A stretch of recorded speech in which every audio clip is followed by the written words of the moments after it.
Hello Africa, I'm very happy to be here today again addressing issues concerning black people. I want to thank you for the online support. I want to thank you for all those that have bothered themselves with reading my literature, my weekly newsletter, and the book that is coming out. Today I'm here to talk about a very serious issue. Where is our Security Council seat? This is addressed to the United Nations and the Western world in its holicity. Us as Africa do not have a permanent seat on the United Nations Security Council.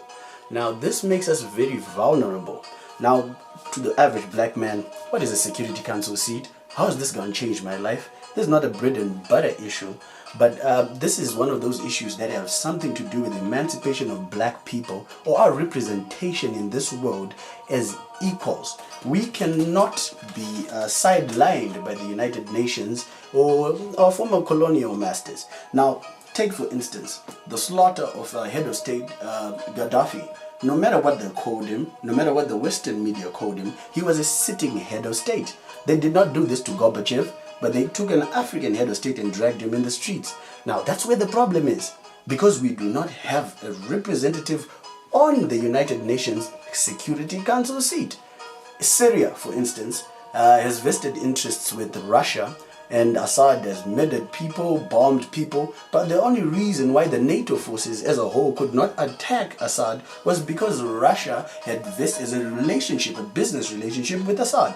And they are also a member of the permanent Security Council seat. Now, such power cannot be left to our colonial masters. We need equal representation. I want my children, I want your children, I want the future, the posterity of Africa to be proud knowing that they're represented in any board that they sit on in equal capacity. Now, this imperialist notion that says the black man cannot have a Security Council seat is the same energy that drove people into slavery. It is the same energy that says, hey, we can manage the African. Let him play basketball. We'll give him a paycheck. Let him do something menial, and then we'll throw him on a hip hop album. But the truth is, we are more than hip hop artists. We are more than just toys to be pushed around. The African, the black man, deserves an equal voice in this lifetime, and we shall die fighting for it. Now, I have started a petition. I have written a letter to the United Nations demanding our Security Council seat. Now, if they do not respond or if they negate it, the African must assume the following: that the United Nations is a defunct organization, that the United Nations is an imperialist organization, that the United Nations is not an organization worth being a part of. Now, the African must assume the following of all these things, because in his conscience, he should understand, if I am not represented in equal capacity by anyone, then we are not supposed to be a part of it.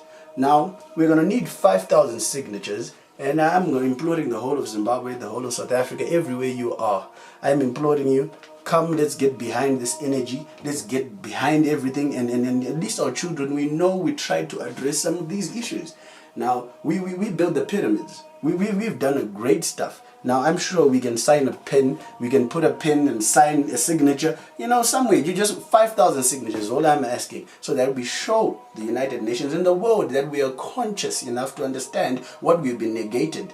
No more shall we be pushed, no more shall we be denied a voice. Thank you.